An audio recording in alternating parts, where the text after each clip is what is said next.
Bueno, buenas tardes a todos, buenas tardes a todas. Empiezo con un agradecimiento especial a mi querido amigo Quinto Lucas, que me trajo aquí, a pesar de que quiero disculparme que los uruguayos no somos ni muy expertos ni en el buen vivir, ni en la plurinacionalidad, porque esos son conceptos que ha inventado y ha traído al debate académico el mundo andino, y gracias por eso. Ninguna izquierda de los 60 esperaba que surgieran estos conceptos, estas críticas al desarrollo y estos rescates teórico-conceptuales que son nuevos, son nuevos para una veterana como yo en el pensamiento de la izquierda, pero que sin duda iluminarán el camino conceptual y académico de las generaciones más jóvenes. Y también, bueno, quiero agradecer a Sebastián Torres, uruguayos. Bueno, acá no sé, ha habido una política migratoria, de cooptación de uruguayos en Ecuador, porque, bueno, Sebastián Torres, que aquí está de rector, y bueno, ha sido un estudioso y un práctico de los problemas del desarrollo en Uruguay. Así que empiezo por estos agradecimientos, y los agradecimientos también a ustedes, a este público tan numeroso con el que se inaugura esta cátedra, que tendrá larga vida y excelente prospecto. Si de tanto en tanto paro para tomar aire, piensen que, bueno, son 2.800 metros y me cuesta un poquito. Capaz que tendría que haber hecho como los jugadores de fútbol, que llegan enseguida. Bueno, yo le titulé, me presento también un poco. Yo vengo de la filosofía, terminé en la ciencia política y luego en la política. Por aquello de que, no sé, a los 50 años uno deja de mirar el mundo y lo quiere transformar y hace estas mutaciones. Así que, bueno, en este seminario y entre nosotros habemos muchas aves raras, académicos, políticos, teóricos, prácticos, y qué suerte que exista la teoría y la práctica, porque ¿qué sería de la práctica sin teoría? ¿Y qué sería de la teoría si no es iluminada por la práctica? Y también en este seminario sobre la construcción de lo público he visto a muchos jóvenes académicos, intelectuales y al mismo tiempo activistas políticos. Me encanta eso. Es un tránsito difícil, ha sido muy difícil ser de izquierda en América Latina, y ha sido muy difícil ser un académico volcado a la política. Así que desde esa intersección de lo político y lo académico es que me presento hoy ante ustedes y voy a dictar esta charla. Le puse ecologías políticas en América Latina, feminismos, economías en transición y mutaciones políticas, porque creo que ha pasado mucha cosa en América Latina y hemos sistematizado poco. Creo que casi todos los gobiernos de izquierda, progresistas, nacional populares, en fin, hay una gran cantidad de denominaciones allí, no me voy a detener en eso, tuvieron poca teoría, a pesar del marxismo, poca teoría con la que encarar las transformaciones del Estado, dialogar con los movimientos sociales, hacer economía dentro del capitalismo con pretensiones socialistas o socializantes. Y todo eso ha tenido un estilo un poco practicón, diría yo. Todos hemos hecho prácticas sobre la marcha. La academia estaba en otro lado, creo yo, cuando empezó este ciclo. Y se hace muy necesario sistematizar los logros, los esfuerzos, los éxitos, los fracasos y las luces y las sombras de esto que García Linera le llamó la década virtuosa en América Latina. Cristina Fernández de Kirchner, usando una denominación de la CEPAL, le llamó la década ganada, por oposición a la década perdida de los años 80. Yo le llamo la década larga del progresismo latinoamericano. No crean que me gusta la palabra progresismo, me parece un atajo conceptual y político para no profundizar demasiado, pero creo que todas estas denominaciones tienen algo en común, y es el reconocimiento de un quiebre que se produce en la media década perdida de América Latina, entre el 98 y el 2002, ese quiebre que está quizá muy ejemplificado por la Argentina del que se vayan todos, y luego de ese quiebre a pesar de que ya estaba la experiencia venezolana y la concertación en Chile, empieza lo que algunos académicos le llamaron el giro a la izquierda y empieza un ciclo largo que, bueno, no aquí hoy en Ecuador, donde Lenín Moreno acaba de ganar, pero parece enfrentar unas grandes resistencias, una gran desaceleración política y signos de estar un poco exhausto. Entonces, como estamos en esta encrucijada crítica, yo, utilizando hoy unas palabras de Lander, que dijo, vamos a repasar los éxitos que tuvimos, y porque el entusiasmo llama al entusiasmo, así en momentos duros, donde Trump no para de darnos una mala sorpresa atrás de la otra. Yo querría repasar algunos de los logros de esta década larga del progresismo uruguayo, o década ganada, o década virtuosa, o como quieran llamarla. Pero en todo caso es una década de mutación política extraordinaria. Y como yo soy politóloga, me fijo mucho en esas cosas. Entonces, bueno, esta década larga que empieza en el año 98, pero bueno, quizá el giro a la izquierda se empieza a usar cuando gana Lula, ¿no? Gana Lula, gana Kirchner, bueno, gana muy extrañamente porque en realidad Menem se retira y él termina triunfando en la elección. Nadie daba un peso entonces por Kirchner, ¿no? Había ganado con 22% de los votos. Gana Tabaré Vázquez, sobre todo gana Lula, y en el 2003 estos Chávez, Kirchner y Lula le dicen adiós al ALCA en Mar del Plata. Yo creo que a partir de ahí arranca propiamente esta década larga. Yo no sé si ustedes ven bien, yo como no veo nada de lejos, me imagino la suerte de los que están en el fondo, pero se los voy traduciendo. Triunfo de gobiernos progresistas de izquierda o populares en Argentina, Chile, Brasil, Bolivia, Ecuador, Venezuela y Uruguay. Hoy en una radio me preguntaban, ¿pero eso es izquierda? Y yo pensaba, bueno, creo que hay izquierdas y hay un campo común de lo que las izquierdas comparten, pero en todo caso para los politólogos la izquierda siempre fue un concepto relacional, era todo lo que estaba a la izquierda de la derecha. Y este concepto completamente espacial de la ideología, es izquierda todo lo que está a la izquierda de la derecha, muchas veces nos salva de una exigencia conceptual por definir qué es la izquierda post-colapso del socialismo real y qué son las izquierdas latinoamericanas. Así que no quise meterme en estas honduras y dije, bueno, no era de izquierda el kirchnerismo, aunque Kirchner trató de hacer transversalización de izquierda, como él le llamaba, pero se definían, no sé, en el campo de lo nacional popular. Acá se hablaba de revolución ciudadana, Chávez hablaba del socialismo del siglo XXI, cada uno le puso sus apellidos a ese proyecto que, insisto, fue construido sobre la marcha y fue armando su propia teoría sobre la marcha. La primera mutación política extraordinaria que vive América Latina la vive a través de su sistema de partidos. Surgimiento del kirchnerismo en Argentina. Bueno, alguien me podría decir, es el peronismo, lo mismo de siempre, ¿no? Un peronismo de derecha, un peronismo de izquierda, pero si uno mira la última elección argentina, las PASO, diría, ¿qué sistema de partidos está surgiendo en Argentina? Ya no hay más ni peronismo ni radicalismo, existen como símbolos, pero ¿acaso organizan la vida política de Argentina?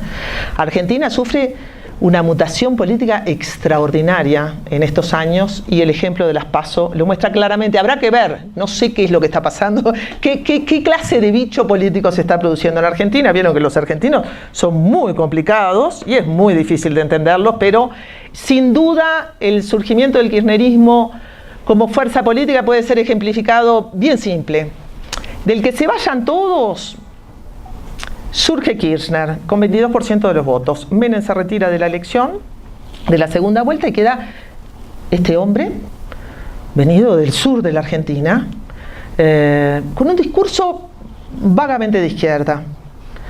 y en 3 meses tiene el 80% de la popularidad, recupera la legitimidad de la democracia para Argentina, y Argentina entra en una época de florecimiento político y económico, o sea que es un antes y un después entre el que se vayan todos y el surgimiento de Kirchner como figura política principalísima. El surgimiento de Alianza País en Ecuador, como acá está lleno de ecuatorianos, no voy a hablar de esto, pero del Ecuador completamente impredecible, de los presidentes que no terminaban mandato, de las coaliciones inestables en el Parlamento, surge Alianza País con mayoría parlamentaria propia para impulsar muchas cosas. Esa presencia de la mayoría parlamentaria propia con una propuesta programática propia y esa estabilización institucional que le da Correa y Alianza País a Ecuador diferencian el ciclo político ecuatoriano de lo que fueron los años anteriores, de lo que fue la década anterior, y lo mismo pasa con el MAS en Bolivia, ¿no? Es cierto que uno identifica a Bolivia más con Evo que con el MAS, pero el MAS es una creación política que tras muchos esfuerzos, muchas conspiraciones de la llamada media luna, conspiraciones en serio, ¿no? Conspiraciones violentas, termina conquistando mayorías parlamentarias en ambas cámaras, y Evo Morales es el primer presidente elegido en forma directa, porque los presidentes tenían tan poco apoyo que eran todos elegidos en forma indirecta en Bolivia. Evo Morales no solamente es elegido en forma directa, sino que en un determinado momento, cansado de aquellos enfrentamientos, decide someterse a referéndum revocatorio. ¡Ay Dios!, pensé yo, ¡qué locura! Y gana con el 62% de los votos. A partir de allí, Bolivia experimenta una transformación extraordinaria. Quizá, perdónenme por feminista, pero lo más extraordinario, una de las cosas más extraordinarias es la participación política de las mujeres en Bolivia. Bolivia está entre los 5 países del mundo donde las mujeres pesan más políticamente, y esto lo logró en apenas una década y media. La creación del Partido Socialista Unido de Venezuela. No vamos a discutir sobre Venezuela, por favor, pero sí hay un colapso del viejo sistema bipartidista, ADECO-PEI, y surge un nuevo sistema político a través de la constituyente primero y luego de la más que larga década del chavismo. Sin duda el sistema político venezolano hoy no es el mismo que antes, más allá de las valoraciones que podemos hacer.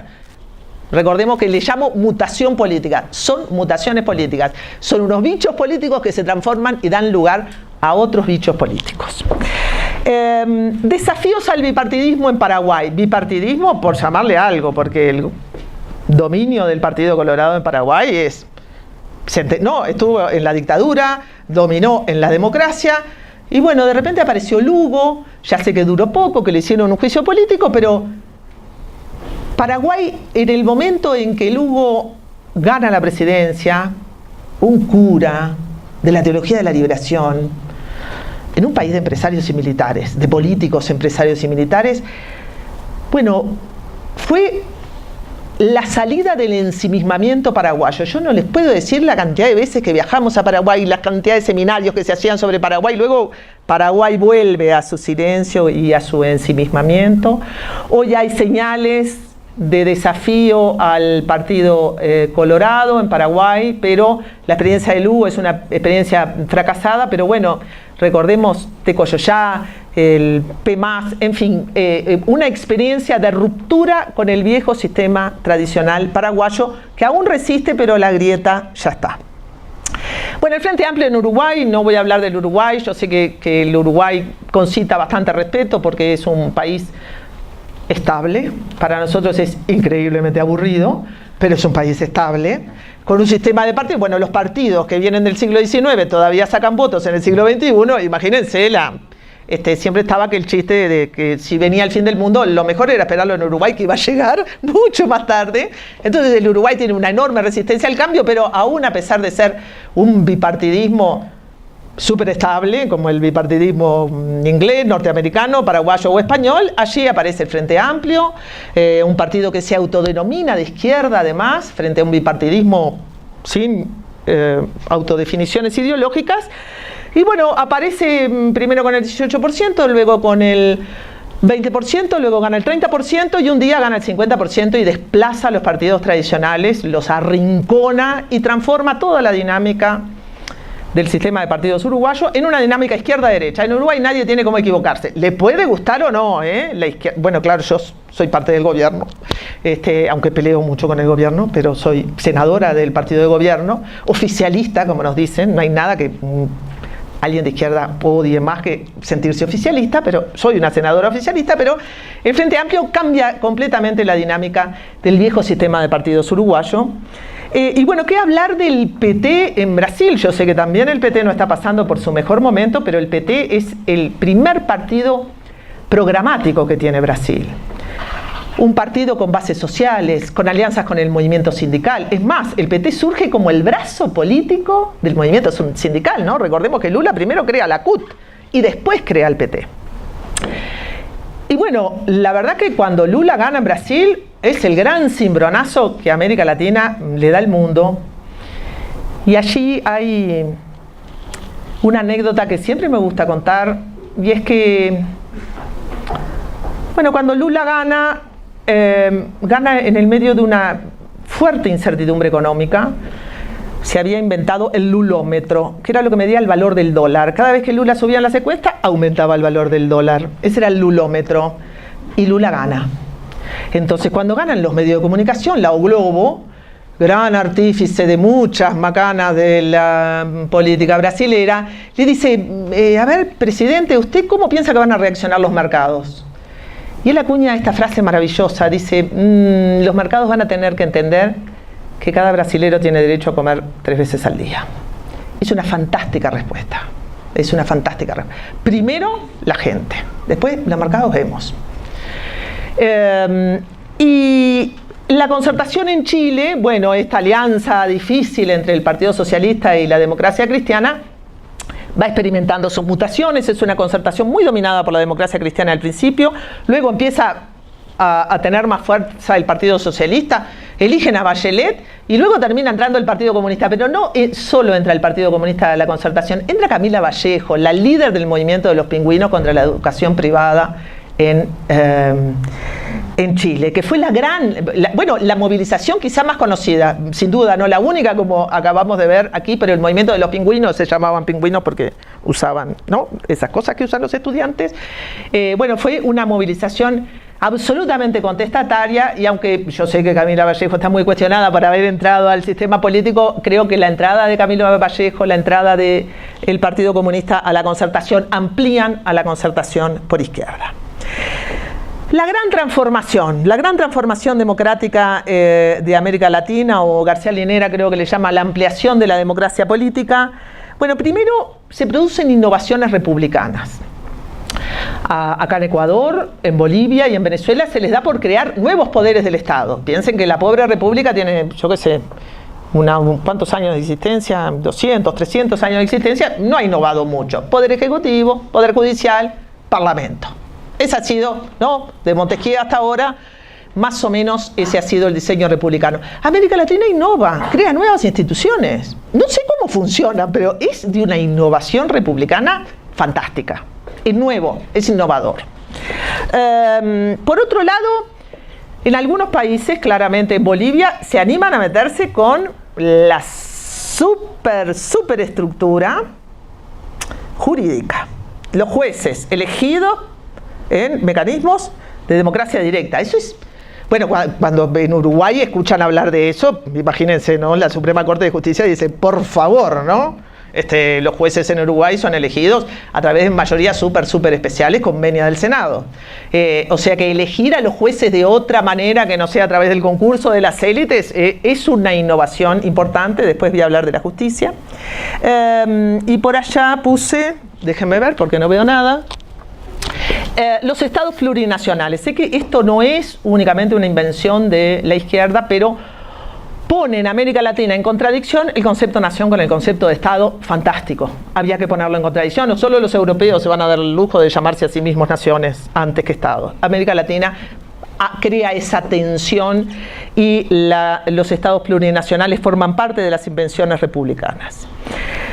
¿Qué decir de los mecanismos de democracia directa? Nosotros los uruguayos nos creíamos los que más mecanismos de democracia directa habíamos hecho, porque bueno, entre los plebiscitos y los referéndums, la izquierda uruguaya usó los mecanismos de democracia directa para combatir contra el neoliberalismo, las privatizaciones, etcétera, ¿no?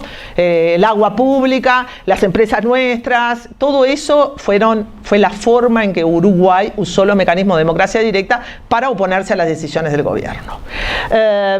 Ahora la derecha, lógico, también los está usando, por ahora con poco éxito, pero están a la mano. Pero bueno, ¿qué decir de las asambleas constituyentes?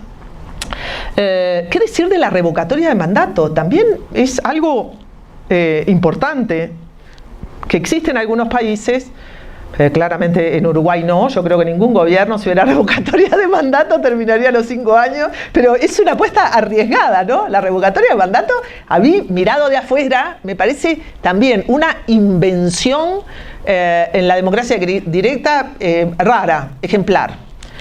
Después podemos analizar sus usos, pero me parece una invención. Y luego, esto es, si hay algún politólogo aquí, es un mensaje para los politólogos que son muy conservadores, porque los politólogos por naturaleza son súper defensores de las instituciones, y si uno súper defiende las instituciones, no las cambia nunca. Los politólogos eran grandes defensores de los presidencialismos de coalición. Decían que bien, el presidencialismo de coalición es cuando el presidente tiene que recurrir a una amplia coalición para armar gobierno, y entonces eso, para los politólogos, era aminorar el poder del presidente y obligarlo a negociar. Bueno, pues los presidencialismos de coalición no fueron la tónica de la América Latina de la década virtuosa. Por el contrario, fueron presidentes súper fuertes, mayorías parlamentarias propias y programas de partido llevados adelante. Fueron gobiernos de partido. Y está muy bien tener gobiernos de partido, no hay que tenerle miedo a los gobiernos de partido que son capaces con sus mayorías de impulsar sus programas, los programas con los cuales los eligieron, sin tener que estar permanentemente negociando con otros rebajas al programa para conseguirlos llevar adelante. Todo esto fue sustentado por el crecimiento económico. En el Uruguay se le llamaba el viento de cola. Ay, decían, lo que pasa es que ustedes tienen la ventaja de los precios de los commodities, todos los precios de los commodities subieron, la soja, el arroz, el petróleo, así cualquiera. No, señores, así cualquiera no. No alcanza con crecer para redistribuir el ingreso. ¿Quién dijo? Para eso hace falta voluntad política. No alcanza con crecer para recuperar activos públicos. Para eso hace falta voluntad política. No alcanza con crecer para aumentar el salario real de los trabajadores. Para eso hay que darle poder a los trabajadores y eso requiere voluntad política. Los gobiernos progresistas aprovecharon el crecimiento económico para hacer algunas cosas, algunas que el viejo Keynes recomendaba, como aumentar el consumo interno, y algunas otras más novedosas. Esta gráfica muestra simplemente, esto es la pobreza, la caída de la pobreza. En el año, acá en el año 2000, estábamos en 40 y pico, hoy andamos en 20 y pico, pero es espectacular la caída de la reducción de la pobreza, y esta es la recuperación del PBI per cápita.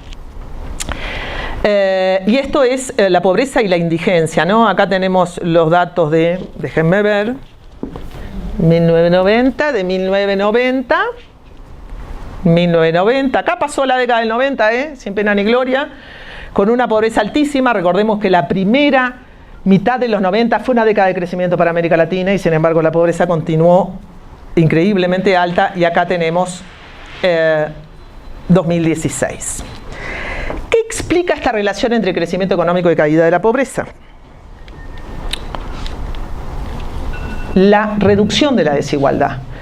Porque si yo tengo una desigualdad muy grande como la brasilera, inyecto crecimiento económico para que gotee, como decía Pinochet, para que gotee hasta abajo, bueno, tengo que inundar el país de crecimiento. Inundar el país de crecimiento, ustedes saben que deteriora el medio ambiente, después vamos a hablar de los dilemas del crecimiento, pero para que el crecimiento se traduzca en una mejora sustantiva de los ingresos de los hogares, tiene que haber políticas de reducción de la desigualdad, y esa es la gran novedad de la América Latina, que es la región más desigual del mundo. América Latina, el gran problema de América Latina nunca fue la pobreza. Hay mucha pobreza en el mundo. El gran problema de América Latina son los pobres muy pobres y los ricos riquísimos. Piensen que gran parte de las grandes fortunas, ahí tenemos Slim, es América Latina. Entonces, esta es el coeficiente de Gini, y acá, la caída del coeficiente de Gini, y acá tenemos, déjenme mirar, el cambio anual promedio en el coeficiente de Gini, y yo sé que ustedes no lo ven, pero yo les voy a dejar esto. Estos países de acá son los del giro a la izquierda. Este es el promedio latinoamericano, estos son los países del giro a la izquierda. En los países del giro a la izquierda, la reducción, progresistas, etcétera, la reducción de la desigualdad fue más fuerte. Acá tenemos las variaciones del índice de Gini. Acá 2002-2010 es la barra amarilla, 2010-2014 es la barra violeta. Esto, por acá, está Venezuela. Esta es la reducción de la desigualdad en Venezuela entre 2002-2010 y este es el aumento de la desigualdad 2010-2014. Por ponerles un ejemplo de las cosas que pasan. Este es Uruguay. Uruguay redujo más entre el 2010 y el 2014 que entre el 2002 y el 2010, claro, tuvimos la crisis en el medio. Pero bueno, acá tenemos Argentina, acá tenemos Ecuador y acá tenemos el problema. ¿Cómo se redistribuye el ingreso? Bien, hay cosas que se hacen sin tocar a nadie. Se aumenta el gasto público social, se le da educación a todo el mundo. Se aumenta el gasto público en salud, se le da salud. Todo eso cuenta como ingresos, ¿no? Porque son bienes que se desmercantilizan en la medida que se los doy gratis a la gente, pero forman parte del ingreso de los hogares. Ahora, hay un punto en que se tienen que financiar estas políticas del Estado. ¿Cómo se financian las políticas del Estado? Con impuestos. ¿A quién le cobramos impuestos? Al trabajo y al capital. Pero al capital hay que gravarle los ingresos. Esta es una de las fuentes de conflicto de América Latina. La participación en el ingreso del quintil, del quintil más rico. Acá hubo un quintil que perdió beneficios. Un quintil rico, ¿no? Pero perdió ingresos, perdió beneficios. Eso es fuente de polarización política, pero esa es la clave de cómo hacer reformas estructurales en democracia. ¿Cuánto conflicto compramos? Pero sin duda, las clases medias altas no acompañaron en su gran mayoría el desarrollo de la década larga del progresismo. Reaccionaron mal y tuvieron un gran impacto en la opinión pública para hacerlo. Pero esta es una de las partes del problema, porque uno dice, qué lindo, me gusta reducir la desigualdad, reducir la pobreza. Ojo, pero eso trae conflicto político. Eso se hace políticamente y uno compra conflicto político cuando lo hace. Los logros en materia de empleo y salud son importantes en América Latina. Estamos perdiendo un poco. Ayer Sebastián Torres hablaba sobre esto. Economías primarizadas no generan mucho empleo. ¿Qué empleo va a generar la forestación? ¿Qué empleo va a generar la soja? ¿Qué empleo va a generar el arroz? Bueno, pero a pesar de eso hubo un gran... Primero, estos gobiernos aumentaron todos el salario mínimo. Este es el salario mínimo real entre 2004 y 2014, de 110 a 156. Siendo 100 acá, aumentaron el 50%. Y esta es la evolución del desempleo en América Latina. Acá los países con más desempleo siempre son Argentina, Uruguay por la ganadería extensiva, en fin. Aquí está Venezuela también. Y esta es la caída del desempleo. Estos son barritas son los países. La evolución del desempleo en América Latina. ¿Qué me importa decirles sobre esto? Había una biblioteca que decía, para aumentar el empleo hay que introducir flexibilización laboral, porque son esas normas tan rígidas, las de la formalización laboral, las que impiden que haya más empleo. Los empresarios no van a querer tomar personas porque tienen una carga social brutal. Menos mujeres, ¿no? Y menos mujeres jóvenes que se pueden embarazar, porque con eso da para todo. Entonces, ¿qué es lo que mostró América Latina en este lado? Tiró esa biblioteca. Hubo crecimiento de empleo, crecimiento de la formalización del empleo y aumento del salario. Las tres cosas al mismo tiempo. Mientras que la larga década del neoliberalismo, ¿qué nos dejó? Nos dejó caída del salario, cronificación del desempleo, es decir, esta biblioteca que en parte está en el consenso de Washington, en parte está en la economía neoclásica, bueno, no sé, no soy economista, pero anda por allí y siempre, bueno, los brasileros ahora acaban de hacer la flexibilización laboral, ¿no? Hicieron la reforma laboral para aumentar el nivel de empleo. Uno le diría, ya está, eso no es así. Es más, América Latina dio lecciones de otra cosa. Pero, bueno, para una buena parte de los empresarios, la única manera de obtener su tasa de ganancia o mejorar su tasa de ganancia es la informalidad y los bajos salarios. Eso ya lo conocemos y esa no es una biblioteca económica, eso es una biblioteca política que América Latina la conoce de memoria.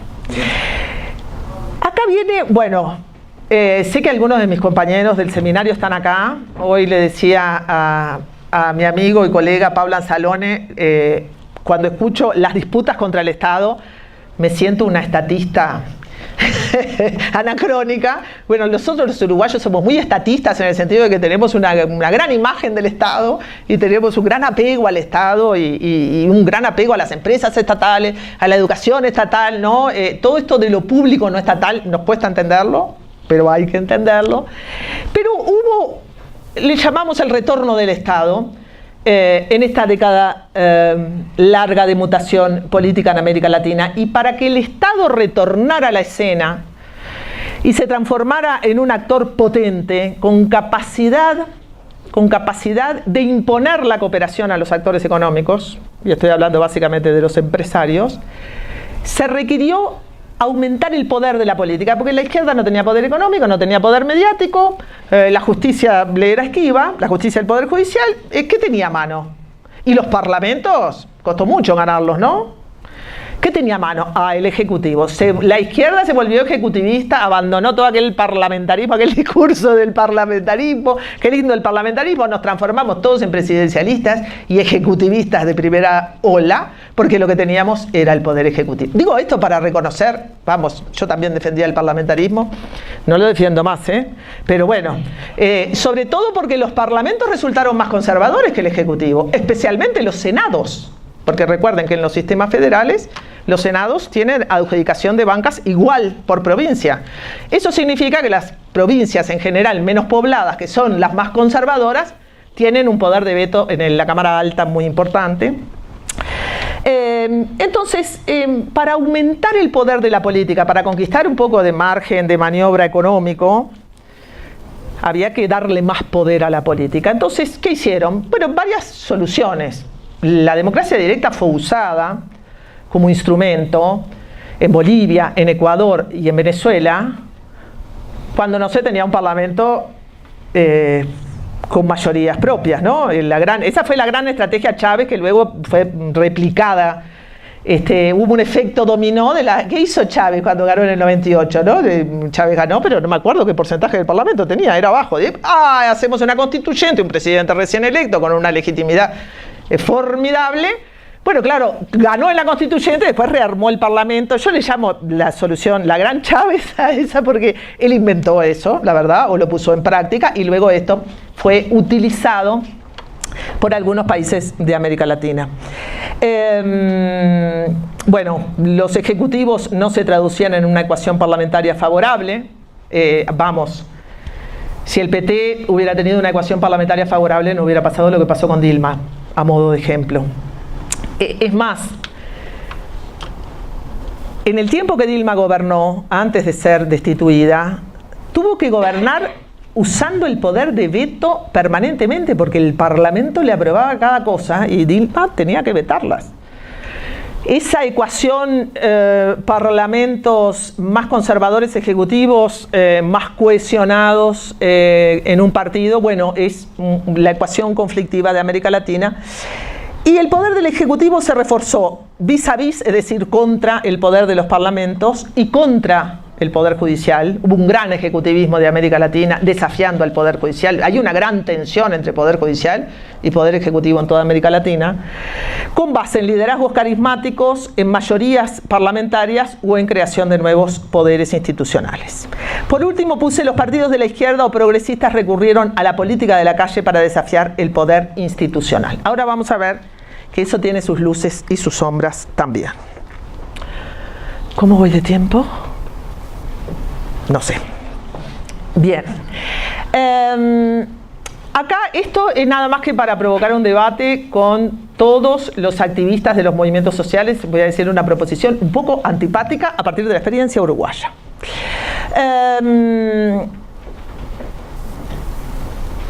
Si uno dice, hay dos teorías de la democracia participativa, una teoría liberal y la otra, todavía no tengo un nombre. La teoría liberal de la democracia participativa, los liberales participacionistas, los que de verdad creen en la participación, los herederos de Stuart Mill, que era un progresista dentro de los liberales, seguramente porque la mujer era socialista. Pero bueno, si uno se coloca allí, en la democracia liberal, que creían los ciudadanos ilustrados, interviniendo, etc., aún así la participación de la democracia liberal es la de controlar al gobierno. Controlar al gobierno, ¿no? Es decir, observar todo lo que hace el gobierno. Grandes observatorios por todos lados, observatorios ciudadanos. Poder de veto, bloqueo de iniciativas de gobierno. Judicialización de la política. No, el gobierno no me escucha, pum, lo llevo para la justicia. Control en las redes.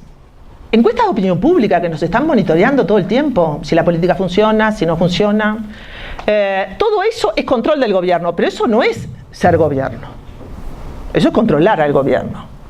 Y como dice Rosambalón, autor de La Contrademocracia, que básicamente dice, crear la democracia, sí, la república llevó algún tiempo, pero la cantidad de poderes contrademocráticos que se han creado, eso sí que es innovación política. Rosambalón dice, se puede controlar casi todo, pero no se puede hacer casi todo. Frente a la teoría de la democracia liberal que acota la participación al control del gobierno, está la otra teoría de la democracia que tendremos que, la cátedra aquí del Buen Vivir tendrá que innovar a este respecto, que es la vieja teoría griega, rusoniana, con todos los problemas que tienen los griegos y Rousseau, de la democracia como poder del pueblo, no como gobierno del pueblo con sus representantes, sino el pueblo gobernando. Tampoco autogobierno del pueblo, no, el pueblo gobernando mismo, porque el autogobierno también es una idea liberal. Entonces, ¿cómo hace el pueblo no para controlar al gobierno, sino para ser parte del gobierno? Bueno, qué lío. No para que se lo escuche, sino para ser gobierno. Digo porque buena parte de nuestros esfuerzos están para que se nos escuche, para que se nos consulte, para decir no, para bloquear políticas, pero ¿cuándo construimos nosotros la política? ¿Cuándo hacemos que la gente construya la política? Bueno, ahí hay una respuesta, la respuesta a la uruguaya, que es incorporar directamente a los líderes de las organizaciones, a los líderes sindicales, pum, los meto en el gobierno.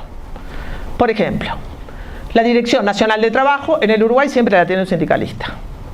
Pobre sindicalista, después el problema que tiene con el movimiento sindical, ni les cuento, ¿no? Lo declaran persona non grata, le patean la puerta. Pero la solución de la izquierda es meter adentro del gobierno a las organizaciones, a los dirigentes de las organizaciones sociales, o institucionalizar la participación de las organizaciones sociales en el gobierno. Y esto, lógico, esto genera un cisma. Porque quienes se incorporan al gobierno son devorados por la cultura de gobierno, qué duda cabe, la cultura de gobierno es compleja, sofisticada, hay poder, hay dinero, hay recursos de autoridad. La cultura de las organizaciones populares no tiene nada de eso, no tiene recursos de poder, de autoridad, ni dinero, ni nada.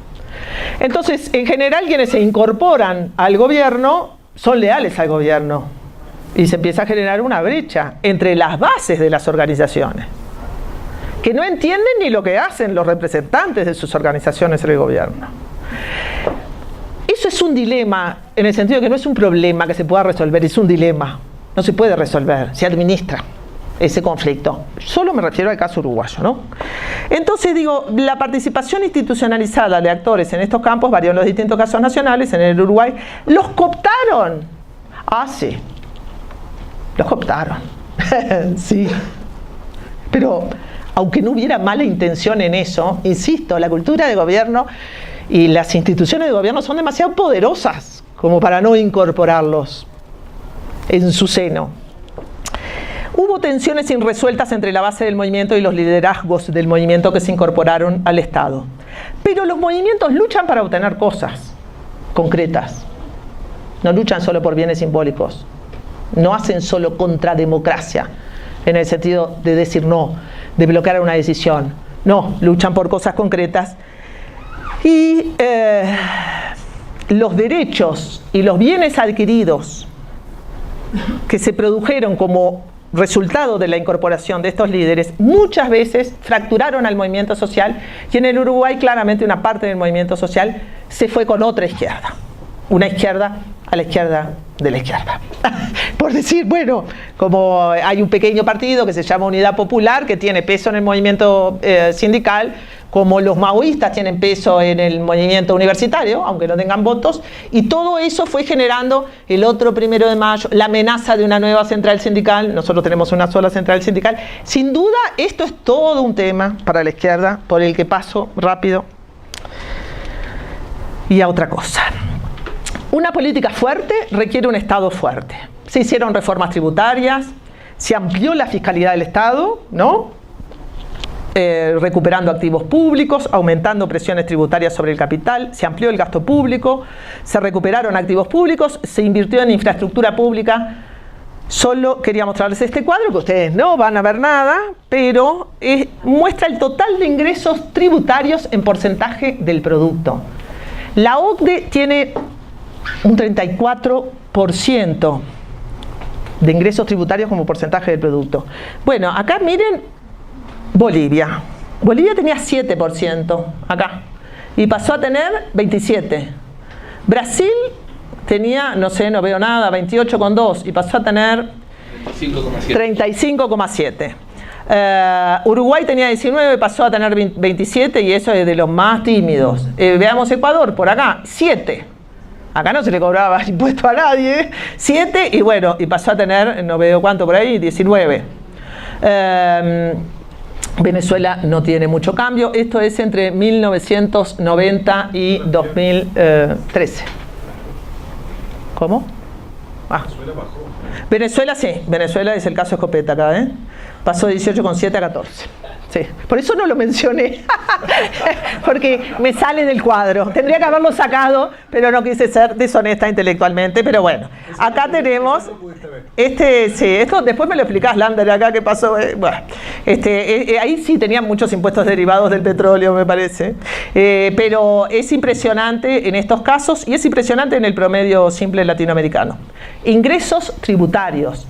Eso que a la gente no le gusta, pagar impuestos. Si no se pagan impuestos, no hay Estado. O sea que el poder de la política requirió el poder del Estado, y el poder del Estado requirió mejorar su fiscalidad y aumentar los ingresos tributarios.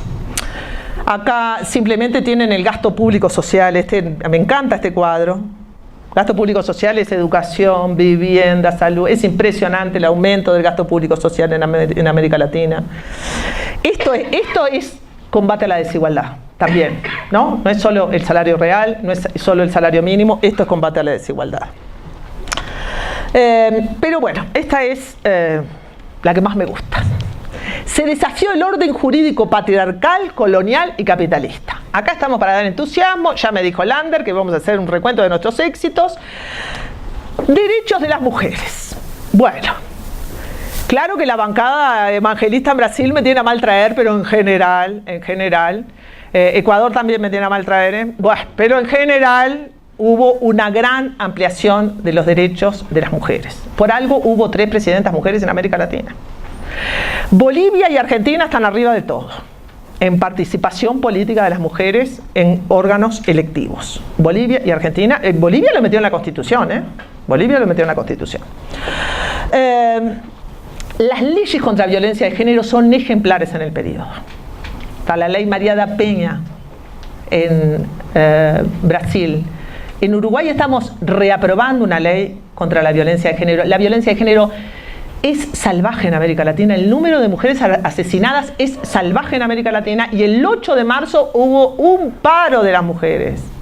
Las mujeres paramos y, entre otras cosas, paramos para decir no a la violencia. Porque la violencia es la cáscara del patriarcado, como le decimos nosotros. No es un problema que mirá, se emborrachó y me pegó. Es el patriarcado. La mujer es un cuerpo. Se le pega a los perros, se le pegaba a los esclavos, se le pega a las mujeres. Las mujeres son cuerpo.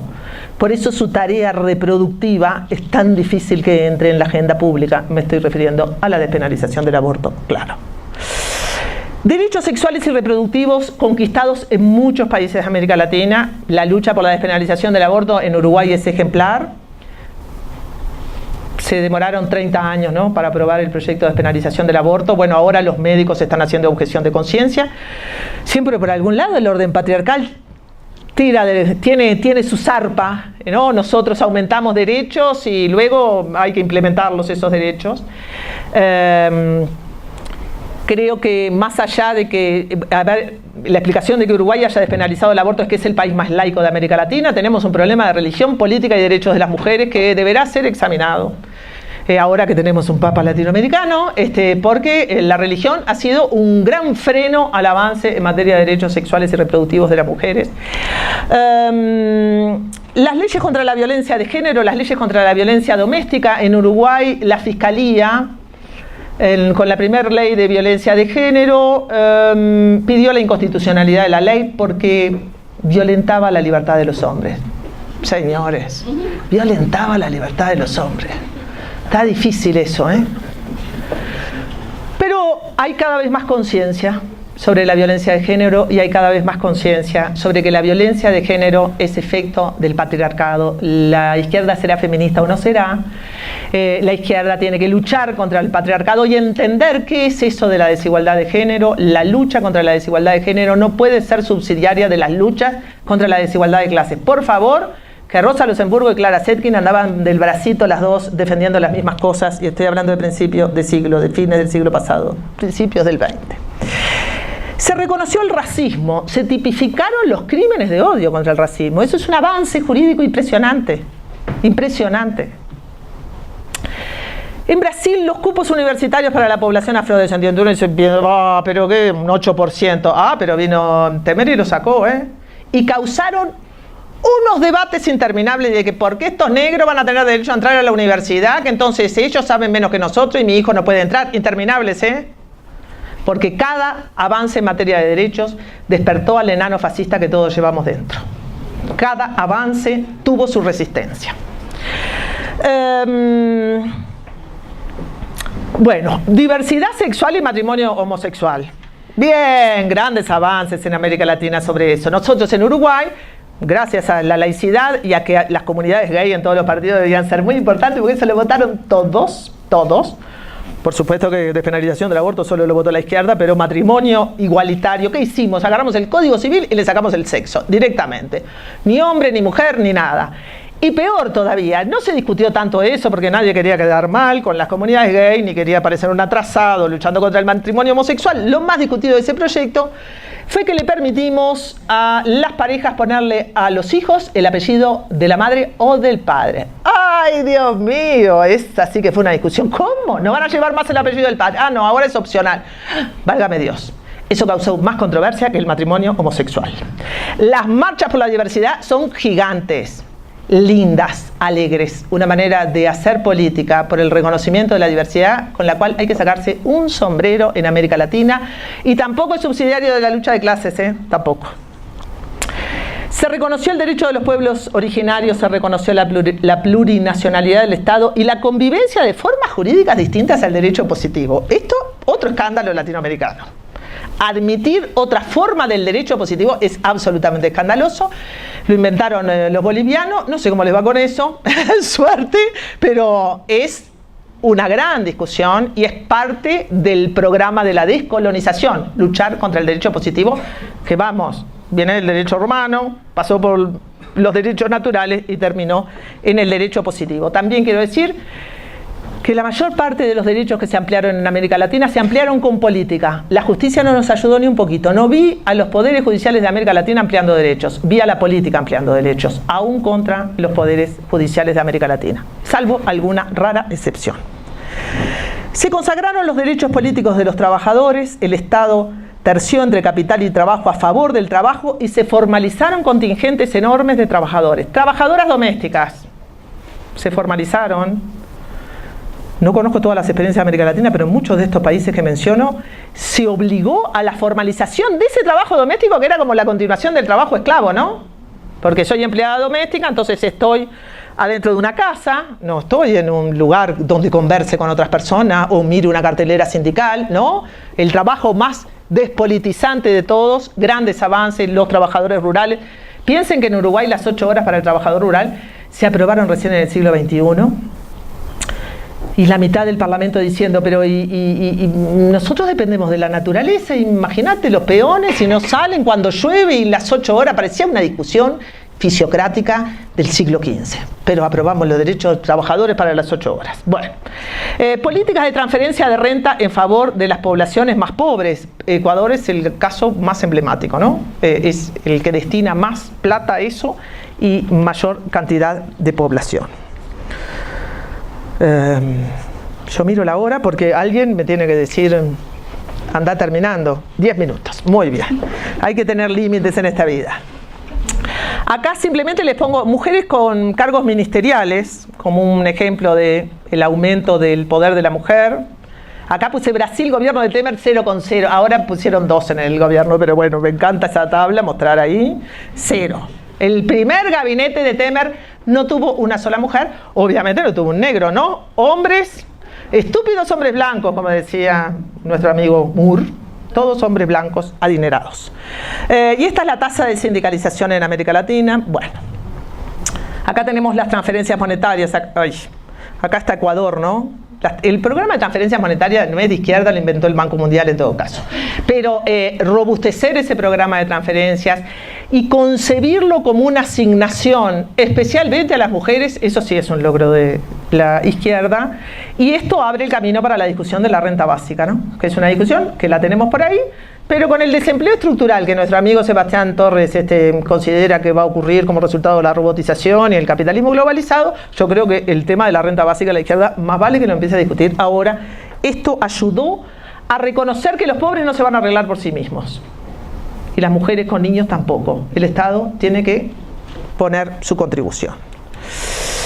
Obstáculos al empoderamiento político del Estado. El Poder Judicial y sus aliados externos. Medios de comunicación. ¡Ay, qué difícil, qué difícil! Obstáculos a la regulación de los medios de comunicación. Argentina y Uruguay hicieron sendas leyes. Argentina estuvo discutiendo la ley no sé cuánto tiempo y llegó Macri, ¡tuc!, la borró de un plumazo, tiempo perdido. Y en Uruguay no terminamos de implementar la ley de medios porque el Poder Judicial la declaró inconstitucional en varios artículos porque violamos la libertad de empresas. ¿Cómo son? Entonces, ¿son medios públicos? ¿Son empresas? ¿Cómo es el tema de los medios de comunicación? ¿Regulamos o no la exhibición de violencia en los medios de comunicación? Ah, si la regulamos, que hay que regularla. Entonces, no son empresas que puedan hacer lo que quieran. Si además usan las ondas del Estado, ¿cómo es este tema? Bueno, medios de comunicación en la mira. Grandes obstáculos a modificar la estructura impositiva por el derecho a la propiedad privada. Muchas leyes fueron declaradas inconstitucionales por violar la libertad de empresa y la propiedad privada. Recuerden que vivimos en lo que un marxista le llamaría el orden jurídico de la sociedad burguesa. Y obviamente una gran dificultad por parte del Poder Judicial en avanzar en el esclarecimiento del terrorismo de Estado. A pesar de lo cual, sin gobiernos de izquierda o progresistas, no se hubiera avanzado lo que se avanzó en la tipificación del terrorismo de Estado, que es importante y será importante para el futuro, porque es denunciar la violencia institucional, no la violencia privada, la institucional, y de esto los movimientos sociales son los que más saben. Y vamos, hay que reconocer a Argentina en esto, ¿no?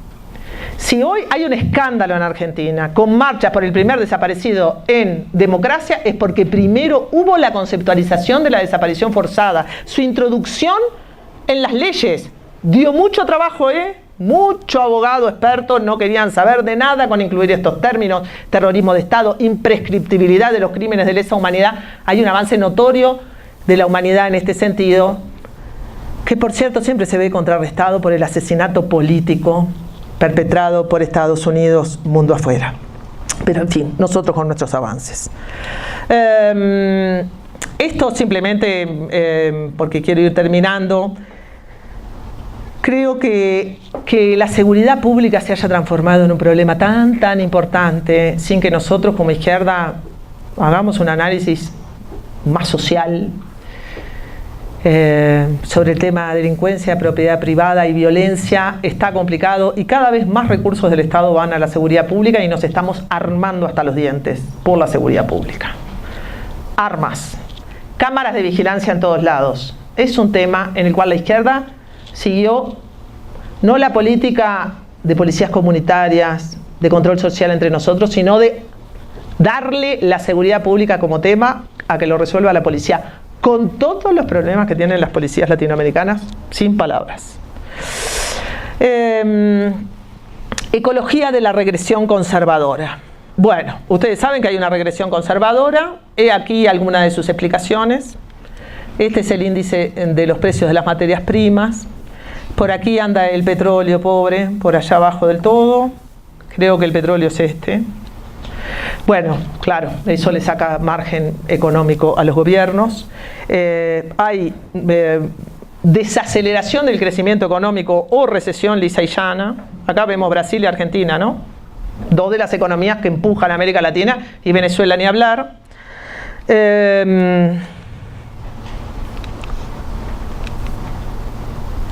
Pero aquí puse los motivos del malestar y la insatisfacción política, y simplemente hice algunos apuntes porque creo que hay que estudiarlo. Primero, aumenta la presión por demandas en sociedades más satisfechas materialmente que en el pasado. Yo tengo 57 años. Me encanta la democracia que tenemos en Uruguay, a pesar de las críticas.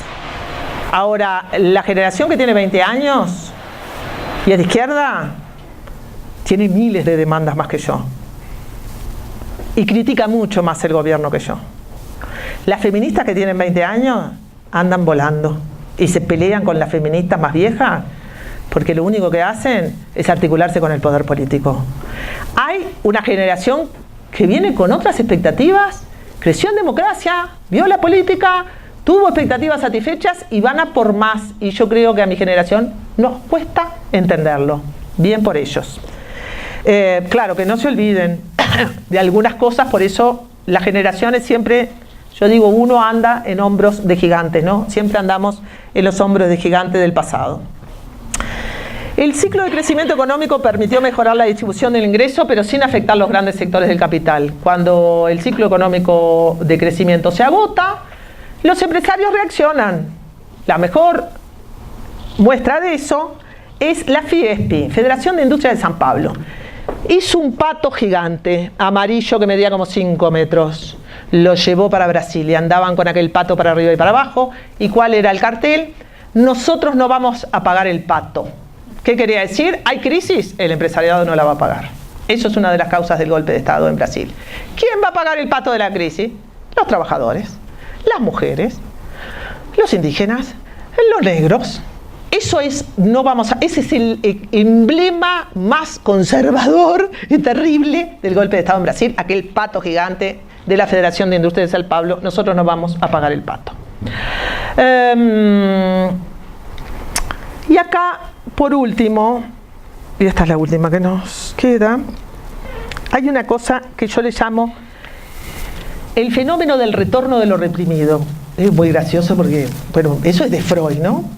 El progresismo obligó a la sociedad a ser políticamente correcta, a tratar bien a los gays, a tratar bien a las mujeres, ¿no? A no ser racista. Pero el enano racista, machista, homofóbico y xenofóbico continuó allí, ¿no? Vino Trump y lo sacó. Ustedes vieron la cantidad de disparate que dijo Trump y la cantidad de disparate que dijeron los que estaban asociados con Trump. En vísperas de las elecciones solo vi manifestar contra Trump a las feministas. Eran unas manifestaciones minúsculas, pero las feministas supieron la que se les venía. Creo que la batalla cultural del progresismo es impresionante, la creación de una hegemonía cultural en relación a esas discriminaciones es impresionante, pero acción y reacción, ¿no? Hegel, acción y reacción. Ahora viene una reacción contra eso muy salvaje y el mejor ejemplo es la bancada evangelista en Brasil. El Estatuto del No Nacido, se llama Estatuto del Nascituro, proyecto de ley presentado allí en el Parlamento para que el no nacido tenga más derechos que las mujeres. Hay que tener pocos derechos en mujeres para tener menos derechos que un no nacido. Termino con las novedades que nos dejó la larga década del progresismo latinoamericano. Primero, hubo un cambio en los actores emergentes como producto del proceso de mutación política. Los movimientos de mujeres. ¿Qué tienen de maravilloso los movimientos de mujeres, sean feministas o no? Que no apuntaron solo ni a la superestructura ni a la infraestructura, apuntaron a cuestionar la vida cotidiana. Se metieron adentro de la vida de las personas. No me grites, eso es violencia. Le dieron armas a las mujeres para desnudar la dominación patriarcal todos los días, y si no hay un proyecto de izquierda que se meta en la vida cotidiana de la gente, no sirve. Hay que deconstruir el sentido común con el que nos relacionamos unos con los otros, con el que construimos poder en las organizaciones y con el que construimos poder en la política. Creo que el gran legado de las mujeres es eso. Todo lo privado es público. Y ni que hablar del cuestionamiento a la división sexual del trabajo y la lucha por el reconocimiento del trabajo no remunerado de las mujeres. La emergencia yo le llamo indigenismo, es una palabra horrible, y la renovación de la lucha anticolonial en el corazón de la izquierda. Ninguna izquierda, ninguna no quiero ser injusta, pero buena parte de las izquierdas latinoamericanas nunca hubieran pensado en la lucha de los pueblos originarios por el reconocimiento de sus derechos en los años 60. No lo hubieran pensado, no hubieran pensado en las mujeres, no hubieran pensado en estos grupos.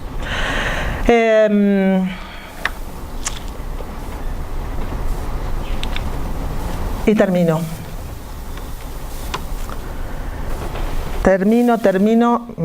¿Cuál es la última? Una discusión de 100 años. Ahora que se van a hacer 100 años de la Revolución Rusa, hasta Putin está lucrando con eso. Capitalismo y barbarie. Rosa Luxemburgo, me encanta. Léanla, incorpórenla a la cátedra de estudios marxistas sobre capitalismo y barbarie. Creo que también está el ecofeminismo, que dice cosas maravillosas. Estamos cuestionando el modelo de desarrollo. Un modelo de desarrollo basado en un crecimiento continuo va a eliminar el planeta directamente. La energía que consumimos es disparatada. No se puede consumir energía al ritmo que la estamos consumiendo. La inmensa mayoría son energías sucias. Hay límites físicos del planeta para el crecimiento, para la expansión capitalista indefinida, y yo creo que la izquierda tiene que darse esta discusión, porque la verdad es que la izquierda de mi generación es desarrollista. Cree en el desarrollo, en agregarle valor a la industria extractiva y con eso crear empleos y aumentar el bienestar de la gente. Eso es, ¿no? Y con mucho Estado capaz de imponerle impuestos al capital. Pero que venga el capital, sí, porque capital precisamos. Esa es nuestra izquierda. Y yo creo que las discusiones de la izquierda futura tienen que pasar por cuestionar ese modelo de desarrollo, porque no va a alcanzar el planeta para darle energía a todas las personas. Nadie puede tener un auto. No todos podemos tener un auto, y si uno le saca el auto a la clase media, a las clases medias arman una revolución. Lo digo como un ejemplo de todos los días. Creo que nosotros también tenemos que saber que hay límites a nuestros modos de consumo, y bueno, no alcanza con que lo diga Mujica, que vive en una chacra y maneja un tractor que del siglo XIX, porque Mujica es uno. Creo que la prédica contra el consumo tiene que ir más allá de un problema moral o de un modo de vida. Tiene que pasar por una conceptualización radicalmente distinta de los problemas del desarrollo. Muchas gracias por escucharme tan pacientemente.